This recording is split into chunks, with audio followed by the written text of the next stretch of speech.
He is a dope lyricist. He was the original host of the stage for multiple years, made it what it is, you know what I'm saying? So I'm thankful to bring this brother up to y'all tonight. Wilkine Brutus, please welcome him to the stage right now. Dope in the building.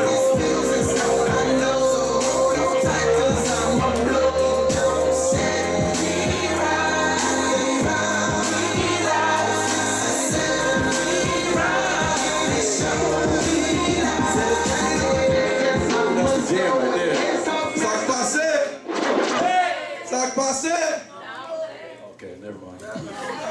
It's good to see you guys. Desiree, I love you, girl. Happy birthday. Where are you?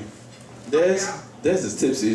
You drunk? Let me give you some shots, huh? Yeah, I've been in Korea for like 4 years, so it's really good to be back home, back in America. I don't even say America no more. I say America. And before I came home, I went to Thailand for a month.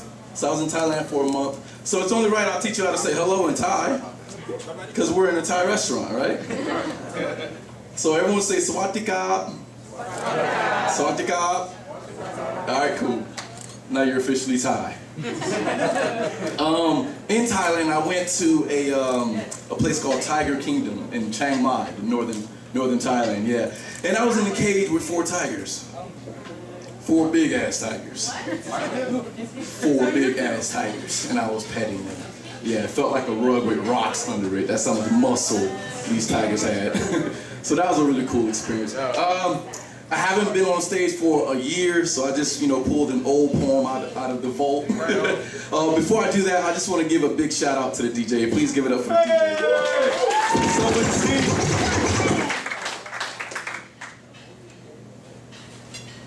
So I'm going to perform a piece called Bring Cookies, Not Apples. And since I am an English teacher, it's only right that I talk about a crush about a teacher that I had when I was younger. Has anyone ever had a crush on a teacher when he was younger? I did that. Yeah, do you still remember your crush? Miss Trinidad. Miss Trinidad? Was she actually from Trinidad? Okay. All right, so this poem is called Bring Cookies, Not Apples. It's an old poem. I thought I'd start with it. All right, here it goes. I was never taught how to put a condom on.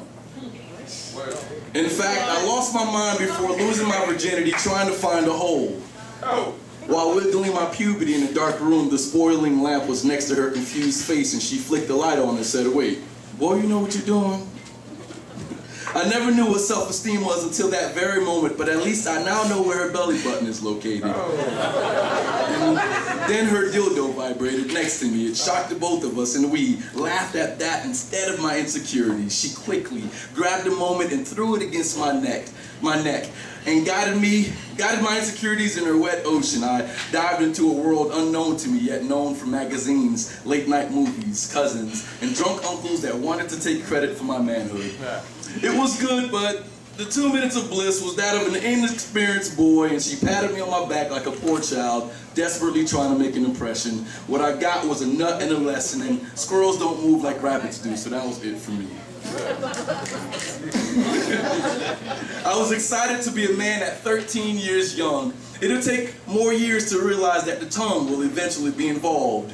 Until then, I'll continue licking all of my plates after dinner, innocently. Yes. I'll continue assuming that men don't lick where babies spit out and tampons come in. My penis must be just a tool used to insert and receive suction. Lesson learned though. During the heat of the night, she grabbed my face and wouldn't let go, shoved it between her legs and said, "Where in the world is Carmen Sandiego?" And I replied in all. I don't really like reruns. I like to move forward. All right. And I replied in all, I don't know, but there's hair on a cookie jar, and I would prefer to eat treats without residue between my teeth. Her feet pointed up, toes curled as she retreated backwards as if there were monsters underneath the bed, and she didn't want her legs hanging over the edge, but she was the woman. I was the child, exploring wild things, smiled when she realized and satisfied and learned that the greatest thing that God can do is to keep her happy when it's all through. So as I slept deeply with my head rest against the desk, she gripped my shoulders firmly and asked if I was okay and if my homework was done just before the bell rung, and I said yes, with an awkward half smile. I then picked up my book bag and I noticed that I was the last student in class, and I laughed, knowing I finished first in my dreams and last in reality. Before I walked out, she offered the last cookie saved by another student, and I replied, "Ma'am, I don't eat cookies without fresh milk." Then she looked down toward me, winked her eyes, and licked her lips and said, "Neither do I." Yeah, I was nasty, right? When I was writing, I was like, "Oh, that's disgusting." But I love it. With my shocked demeanor, stumbling down the hallways, I will always remember that everything learned in school isn't factual. I know I should bring a teacher cookies and not apples. Thank you.